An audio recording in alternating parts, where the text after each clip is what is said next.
Hey, what's good, y'all? Welcome back to another video. Today we're going to be talking some Texans. The Texans have made some roster changes in the past few weeks, and let's talk about them. So the Texans have made some small moves.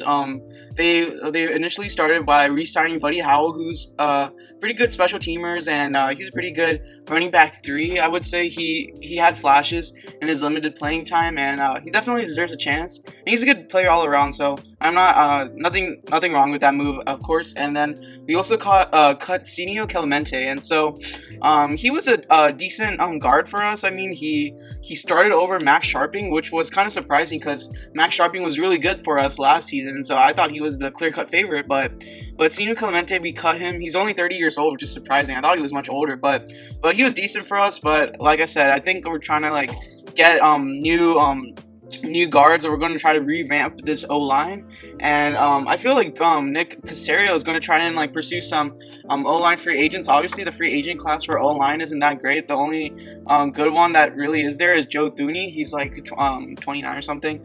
So, and they have that Patriots connection there, so I could see them going for a guy like him. But I think maybe this also shows that the Texans believe in Max Sharping to get it done, And with this new coaching staff, this new O-line staff, you never know, right? So we also cut Senio Clemente. We re-signed Cornell Armstrong. Don't know too much about that guy. I think he's a cornerback, but mostly special teams stuff. So, like I said, it's just those small moves. And then today, the Texans cut Duke Johnson, and this really sucks because I really like Duke. We really underutilized him. We traded a 3rd rounder for him to the Browns, and ever since we've never really utilized him in the passing game. We always try to always try to put a square a square block in a circle peg or something, whatever the phrase is. But Duke Johnson's better kind of those outside rushes, not those inside zones more per se. And same thing. So I wasn't a huge fan, but we did save $5 million salary cap. I thought they were going to cut David Johnson, but Aaron Wilson tweeted out that the Texans are planning on restructuring David Johnson. He has around $8 million. His contract's about $8 million, but he only has $2 million guaranteed. So cutting him would save $6 million. But it seems like they're gonna try and kind of build around, or probably trust David Johnson to be the running back for this team for another year. I don't think David Johnson's going anywhere. First, he's a man of faith, so Easterby's gonna vouch for him no matter what. And I feel like he was under an enormous amount of pressure last year. Obviously, when you get traded for arguably the best wide receiver in the league, there's a huge amount of pressure on you to perform. And he did good that first Chiefs game, but then after that, his production kind of dwindled down from there. But then after the concussion, he was pretty great. He had most notably the Cincinnati game with 12 rushes for 128 yards rushing, and for the whole season he had 8 total touchdowns, 1,000 scrimmage yards. He had he had around 300 receiving yards and 691 rush yards. So that put him over 1,000 yards. So he ended up having a 1,000 season and only 12 games played. So if you were to extrapolate that to a 16-game season, that would be he would have a lot of scrimmage yards. He would have probably what we expected him to have. So overall, all in all, looking big picture, David Johnson didn't have too bad of a season. I think we were all super harsh on him because of what he was traded for. And obviously, you can't really blame him behind that O-line and whole coaching staff. Mike Devlin is your running game. He obviously has some say in the running game since he's the O-line coach.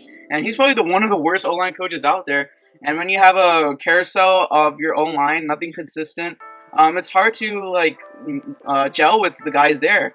And so I feel like David Johnson, he's going to have a better year next year than last year.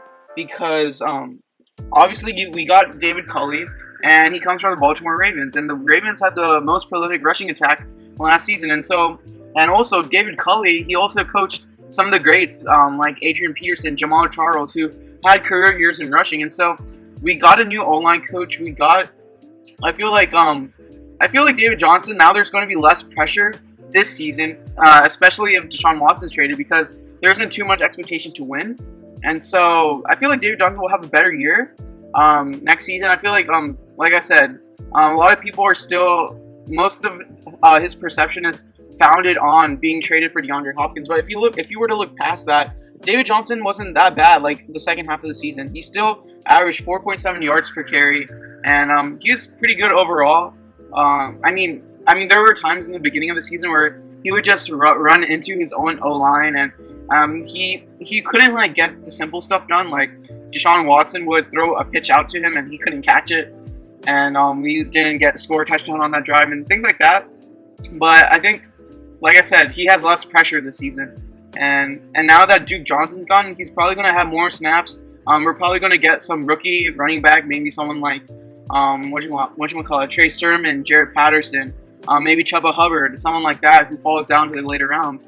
So I think David Johnson's going to have the majority of the responsibility, but we'll see, right? It's not like you can only go up from here, is what I'm going to say. But I'm just trying to be optimistic about this whole situation, and it looks like Caserio is really getting to work. He's starting off with the smaller contracts and working his way up. And who knows what he's going to do about the whole Will Fuller situation, what he's going to do about Bernard McKinney after Tyrell Adams had a pretty good season. And I think they're probably going to re-sign Tyrell Adams, just a gut feeling. But yeah, I just feel like Nick Caserio has done a pretty good job so far, and look forward to what he's going to do in the future. And stay tuned to our off-season video. We're going to post that in the upcoming days. Let's be on the lookout for that. And as always, thank y'all for watching. Be sure to like, subscribe, and turn on post notifications. Peace.